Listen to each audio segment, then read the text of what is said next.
उदगमंडलम यानी ऊटी एक nature lover के लिए सच में स्वर्ग है। टी गार्डन्स के बीच से गुजरते हुए रोड्स, बादलों में छुपे हुए सुंदर पहाड़, lush greenery, amazing landscapes, unbelievable flora and fauna और इंडिया की सबसे ब्यूटीफुल टॉय ट्रेन जर्नी में से एक, यहाँ सब कुछ है।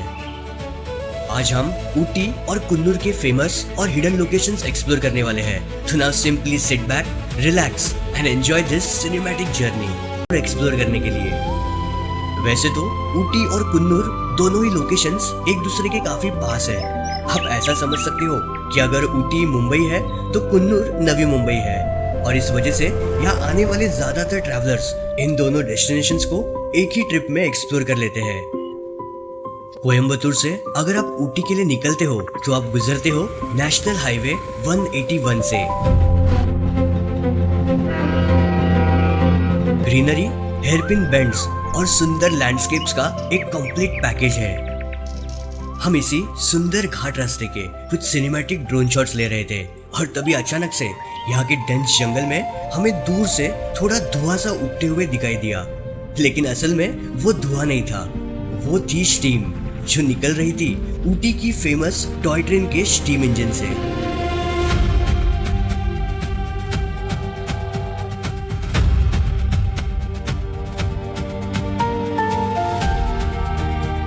यह है दोस्तों ऊटी टॉय ट्रेन, जो ऑफिशियली नीलगिरी माउंटेन रेलवे के नाम से जानी जाती है।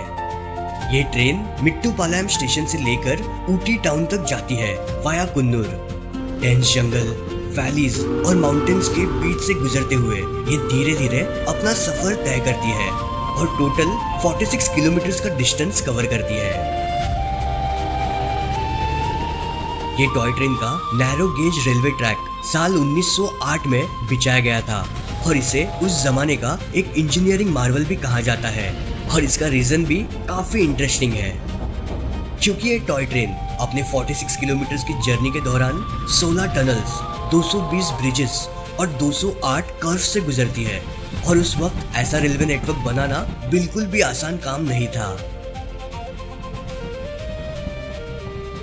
भले ही Nilgiri mountain railway British rule के दौरान बनाई गई हो, लेकिन इस प्रोजेक्ट में काम करने वाले ज्यादातर वर्कर्स और टेक्नीशियंस हमारे अपने इंडियंस ही थे, और आज इसी हिस्टोरिकल और इंजीनियरिंग सिग्निफिकेंस की वजह से नीलगिरी माउंटेन रेलवे को यूनेस्को वर्ल्ड हेरिटेज साइट का दर्जा दिया गया है। बट कुन्नूर पहुंचते वक्त हमारी नजर बार बार एक चीज पे पड़ रही थी। पहाड़ पे बसा हुआ एक मैसिव रॉक जो दूर से ही पूरे लैंडस्केप में अलग से नजर आ रहा था, और वही था हमारा कुन्नूर का पहला स्टॉप। यह है दोस्तों लैम्स रॉक। घाट रास्ते से दिखने वाला ये व्यू पॉइंट कुन्नूर के सबसे पॉपुलर लोकेशंस में से एक माना जाता है। यहाँ तक पहुँचने के लिए आपको बस एक छोटा सा जंगल वॉक करना पड़ता है, और बस 40 रुपीज की एंट्री टिकट के साथ आप ये सुंदर व्यू पॉइंट को एक्सप्लोर कर सकते हो। लैम्स रॉक की सबसे इंटरेस्टिंग बात ये है कि ज्यादातर समय ये फॉग और क्लाउड्स के बीच में छुपा रहता है। ये व्यू पॉइंट से आपको देखने मिलता है ये घाट रास्ता, ये सुंदर वैलीज, हर तरफ ग्रीनरी और साल के ऑलमोस्ट 12 महीने बहने वाले 2 बड़े वाटरफॉल्स। ये व्यू पॉइंट से ये वाटरफॉल्स ठीक से दिखाई नहीं देते।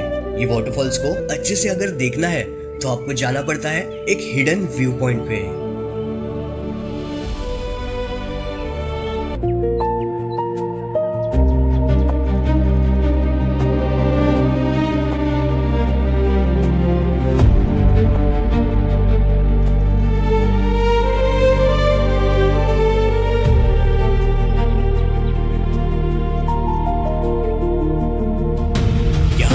वक्त बिताने के बाद हम निकल पड़े अपने दूसरे व्यू पॉइंट की तरफ, और यहाँ तक पहुँचने वाले रास्ते भी काफी सीनिक थे। टी गार्डन्स के बीच से गुजरते हुए रोड्स आपको ले जाते हैं इस जगह पर।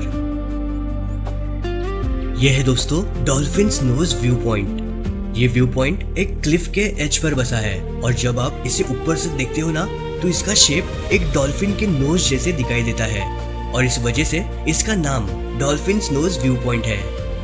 यहाँ से आपको देखने मिलते हैं ये बहुत ही खूबसूरत वैली व्यूज और सामने आपको नजर आता है एक बड़ा सा वाटरफॉल। इस वाटरफॉल का नाम है कैथरीन वाटरफॉल। दूर तक फैली हुई वैलीज, हर तरफ ग्रीनरी और क्लिफ के एज पर बसे हुए ये घर, इन चीजों की वजह से यहाँ के नजारे और भी ज्यादा सुंदर लगते हैं। पूरा दिन वैलीज और व्यू पॉइंट एक्सप्लोर करने के बाद